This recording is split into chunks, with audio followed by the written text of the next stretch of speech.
So the prestigious Oxford Union has planned to organize an anti-India debate. According to reports, the debate is around the topic, "This House believes in independent Kashmir." What's more alarming is that speakers and other people with terror links have been invited to the event to give a lecture. The speakers invited to support the motion include Muzammil Ayub Thakur and Zafar Khan, who have alleged ties to groups that are involved in violent extremism and terrorist activities under the guise of separatist movement. So that's a shocker that has come in from the Oxford University, a debate that has been planned. My colleague Pradeep Datta is joining us on the broadcast with the details. Pradeep, this is extremely shocking at a time when there is peace in the valley that we are seeing, a debate that is being organized. What are the details of it and who are the speakers who have been called? Yes, you're absolutely right, because this is one of the prestigious institute which is organizing this debate. And look at the title of the debate. This is simply challenging the sovereignty of the country. They say that House believes in independent Kashmir. Everybody knows that Jammu and Kashmir is an integral part of India and will always remain an integral part of India. If anything that need to be discussed, that is about Pakistan occupied Jammu and Kashmir. Already in this regard, Indian Parliament resolution has been passed in 1994 that it has to be part of Jammu and Kashmir, because this is something that needs closure. And then the second thing that was very important is that see how those anti-India baiters, anti-India elements and the people associated with terror organizations like JKLF had been provided platform. Because JKLF is the same organization that was responsible for the exodus of Kashmiri Pandits in early 90s. More than 5 lakh Kashmiri Pandits were forced to abandon their hosted home. JKLF is the same organization which in 1984 had abducted Indian diplomat Ravindra Mahathre in Birmingham, UK, and later on his body was found on the street, and no action had been initiated. So how come you allow such elements to propagate their ideas, promote them and provide them platform? That's really a matter of concern. So people are asking a question. They are saying that what the Oxford Student Union considers to be last bastion of free speech, in fact has become a last bastion for hate mongering and providing anti-India elements a platform. See, this debate is going to start at about 8:30. This is not first time that they have resorted to such things, but the question arises that why such elements are being provided platform, because everybody knows that after approbation of Article 370, life is slipping back to normalcy, things are peaceful in Kashmir Valley. Somewhere there is an attempt to destabilize situation, because these elements are somewhere associated with Pakistan's inter-service intelligence, and they are considered to be somewhere working at their best. And from time to time, we see the kind of the statement coming from their side is trying to instigate people in Kashmir Valley, provoke them. And this debate is completely provocative in nature. Now the question arises, what will be the government of India stand in this regard? Because they have sent a strong message to the UK government that how come you allow someone a stage and challenge the integrity and sovereignty of the country. Absolutely. This is one of the most prestigious universities across the world, and students are going to be attending it. So it raises several questions. Pradeep, just a moment. Let's also go across to Amita, who's joining us with the details of how this is playing out. Yes, Amita. Well, the topic itself for discussion that has been put up is outrageous, it is obnoxious, and it is outright offensive. Let's put that out as far as the Oxford Union is concerned, because the topic for discussion goes on to say, and I quote, that this House believes in an independent state of Kashmir, Thursday, 14th of November, that this event would be taking place. Outright propaganda. We talk about as far as the speakers who have been invited, of course, all of them are known anti-India stand that they have taken time and again, and of course there is alleged involvement when it comes to terror activities, funds and propaganda as well. Dr. Muzammil Ayub Thakur, Kashmiri independence activist opposed to Indian control of Kashmir region. There is another proposition as far as when it comes to another individual identified as Professor Zafar Khan, who has also been invited to speak at this event. Now, as far as there has been a lot of outrage over this, when it comes to many of the speakers who were invited declining the invite, coming out to clearly say that this seems to be a direct challenge. What is the sovereignty of India? And of course, right after the scrapping of Article 370, it only reiterates the fact that time and again India on several global platforms had set it right with certain countries or certain universities refuse to accept that Kashmir was, is and always will be a part of India. Okay, all right. Stay with us, Amita and Pradeep. More breaking updates coming in. The UK Inside Group has sent a letter to Oxford Union expressing deep concern. The invitation of speakers with alleged links to terrorism is particularly alarming and raises serious questions about the integrity of this debate. So, my colleague Amita continues to stay live with us with the details of this letter. Yes, Amita. Yes, because this debate and the topic that has been called in itself is an insult and a humiliation, not just to the 1.4 billion Indians, but also when it comes to the lakhs of Kashmiri Hindus who were forced out of their homes back in the 1990s during the genocide. Here is UK Insight, which has now strongly registered its protest on this event that would be taking place. It goes on to say, and I quote, "We have sent a formal letter to Oxford Union expressing deep concerns over the decision to host the debate titled 'This House Believes in Independent State of Kashmir' on the 14th of November. The invitation of speakers with alleged links to terrorism is particularly alarming and raises serious questions about the integrity of this debate." Why this matters? Because the Kashmir region has been a target of terrorism for decades, causing the forced exodus of thousands of Kashmiri Hindus and creating untold suffering. Kashmir is recognized internationally as an integral part of India, and any debate questioning this is a challenge to India's sovereignty. The speakers who have been invited also have alleged ties to groups involved in violent extremism and terror activities under the disguise of separatist movements. So the concerns that have also been raised and saying that the academic platforms must promote constructive dialogue and not provide a stage for those with links to terrorism. So this is how they've posted a letter as we talk about UK Insight raising protest against this event. Okay, all right. Amita, stay with us. So, Pradeep, the question is, who is threatened by peace in Jammu and Kashmir for a discussion like this to be given a platform at the Oxford University? See, nobody from the Kashmiri Pandit community or the Kashmiri Hindu community has been invited because they know that once they are there, they're definitely going to simply expose them. So they have not invited such elements. They will never ever be inviting the positive voices. That's one of the reasons that the UK Inside Group has said that there need to be a very constructive dialogue, but not churning out lies and spinning a narrative that is really going to support Pakistan and Pakistan's spy agency, inter-service intelligence, because they are those people who are responsible for death, destruction and devastation of Kashmir. Everybody knows when JKL picked up the gun in 90s, how they started targeting innocent people. They did not spare anyone in the name of the faith. Because they were the one who had raised the slogan Nizam-e-Mustafa. They wanted people from one particular faith to be in Kashmir Valley, and that was the reason that the Kashmiri Hindus were targeted and they were forced to abandon their huts at home. And such people are provided a platform that's nothing shameful and but insulting. Also, it's like rubbing salt on wounds of all those people who have suffered because of Kashmir terrorism. Just 3 days back, here on Time Now, we broke a story.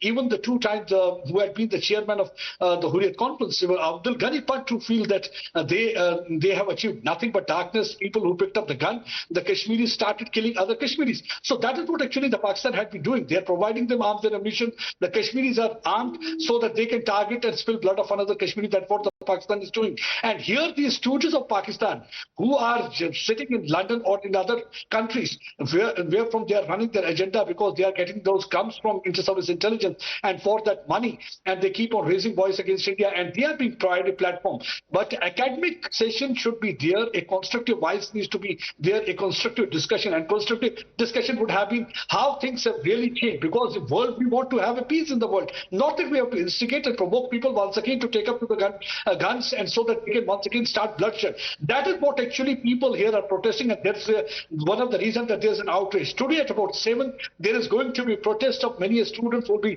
standing outside the Oxford Union. They are going to raise their voice just 1.5 hours before the debate is to start. But yes, it's also to be seen whether the government of India is going to take a very strong stand in this regard, because government of India cannot allow such elements to be provided platform, because UK has that doesn't mean that under the garb of the free speech they can allow anti-India sentiments to be propagated and raise their voice once again to start a trouble on this side of Kashmir Valley, because they are same people who had killed Indian diplomat in 1984, Ravindra Mhatre. He was abducted in Birmingham. Later on, his body was found. JKL is one organization that's responsible for bloodshed. They have got hands soaked in blood. The people who have got the hands soaked in blood, how come they be invited for the constructive discussion? So there seemed to be a propaganda. There seemed to be a malicious debate. and the slanderous propaganda against India, where they are trying to churn out lies once again to portray India in bad light, and that is what actually the idea is behind. There had already been inputs that how many of the people from the Pakistan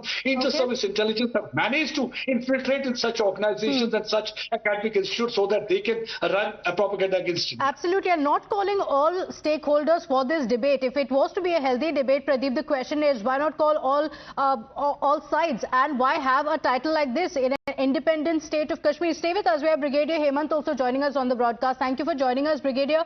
What would you say to the anti-India debate that's being organized at the Oxford University?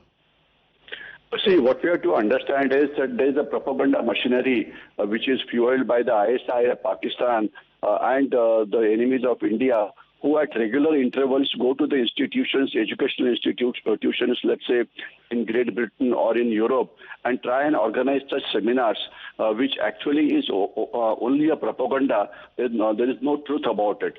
What we have to understand today is Kashmir is doing very well. It has had recent elections. The violence level is not there at all. And Kashmir is prospering in every way. While the Pakistani occupied Kashmir, if you see, the state of development, the state of economy, the kind of job that they get, they are nowhere as compared to our Kashmir. There's a tourism boom in our Kashmir. Now, to keep the story short, despite all the development, all the positive things that are happening in Kashmir, these enemies of India, especially Pakistan and ISI, they want to try and keep the Kashmir issue alive. So therefore, they organize such seminars in universities like Oxford and all, where there are some anti-national elements who are there, who give them a platform to sort of make it feel as if it's some kind of a genuine seminar that has been organized. What we have to understand is 2 crore, more than 2 crore tourists in Jammu and Kashmir, including a large number of foreigners, and Kashmir is today prospering the way it never has before, Yes. And when you organize seminars like this, just to keep it in limelight, people in Western countries also have to understand, and especially the innocent ones who think they're doing some kind of a good job, that it is only a propaganda which is taking place, and they should not provide platform to such people who are saying nothing but complete falsehood. So therefore, we also must ensure that such organizers, who they are, what is their source of income, what kind of intelligence backup they get from ISI and Pakistan, this all should be investigated. And whenever possible, we must take action against these kind of people who carry out unnecessary propaganda, complete falsehood. Lot of people call it as a deep state, and that kind of words are ever used, Yes. But definitely it's a psychological warfare which Pakistan and ISI wants to launch against India and keep the Kashmir issue burning. And unfortunately, some people in the Western world fall prey to these kind of things. And another thing you must understand is that Oxford, while the name is Oxford, you would feel that it's some kind of a British university. That's what everybody would feel. I'm sure people know that a lot of funding to Oxford is also done by the Chinese, I have read in media somewhere that almost 25-30% of funding to Oxford is being done by the Chinese, So therefore, Chinese always want to say something bad against India, some falsehood. So therefore, they help the Pakistanis and the other enemies to show India in bad light, so that China looks like a good country, while India looks as if it is carrying out some human rights excesses. But definitely, we must counter this kind of a propaganda, and whatever Oxford has done, this should be exposed by the Indian media as you are doing. And we should also say the number of seminars that they have held in the past.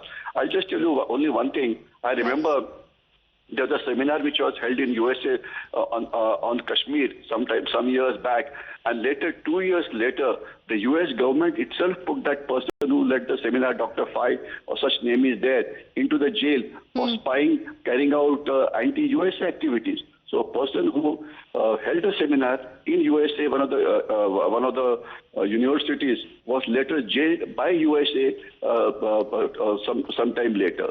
So therefore, I think we need to counter these people both by a kind of investigative journalism from our side as to what is the reasons why they are doing this kind of a thing, and who's funding them and all. And we must give our Indian viewpoint, which what you are doing right now. Absolutely. Brigadier Hemant Mahajan, thank you for joining us. The question of funding definitely comes in. Well, Pradeep, just as the Brigadier was pointing out, the success story of Kashmir is there for all to see. What are the vested interests and who is threatened by peace in Kashmir, and where is the funding coming from is the biggest question. Yes, in fact, Brigadier Hemant is absolutely right, because a few years back we saw that Ghulam Nabi Fai also used to organize a similar kind of a seminar and debate in United States of America, and finally he was also arrested because he was somewhere working for Pakistan spy agency Inter-Service Intelligence. And the similar thing appears here in this case also, because they are not organizing any kind of a constructive debate. Right, they said they want to keep one Kashmir issue alive. Second, they want to internationalize Kashmir issue. Third, they want to keep the pot of terrorism boiling. Why? Reason is that the Pakistan spy agency is completely rattled because the way people of Kashmir Valley had said goodbye to terrorism, and they had even said the goodbye to separatism, and they want more of tourism in this region. And already we have seen that how the transformation has taken place. The cinema halls that were closed for the last 3 decades that have been opened. We saw that tricolor is fluttering at Lal Chowk, which would not have happened. We saw the memorial of those martyrs coming up at Pratap Park. Not only that G20 was organized, elections, large number of people coming out in large number of bumper turnout, and that is completely rattled these people. So now they are using these academic Pradeep, just a moment. My sincere apologies. Do stay on with us, because we also want to bring in Sushil Pandit, who's joining us on the broadcast. Thank you for joining us, Mr. Sushil Pandit.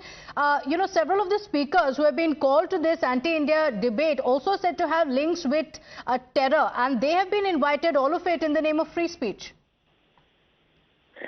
Yes, I can understand free speech, but what I don't understand is giving platform to jihad, giving platform to those who engineered a genocide in Kashmir, legitimizing organizations who are responsible for ethnic cleansing in Kashmir violently through heinous crimes.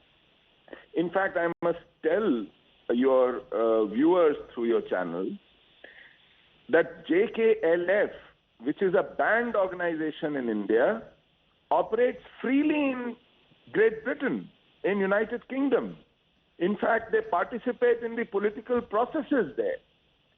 In the elections, not the last ones, the one before, which were won by Boris Johnson, Jammu Kashmir Liberation Front actually issued a public appeal to vote for Labour, led by Jeremy Corbyn, asking all the Muslims should vote for Labour, because Jeremy Corbyn's Labour had taken a position on Article 370 opposing India formally through a resolution in Labour conference.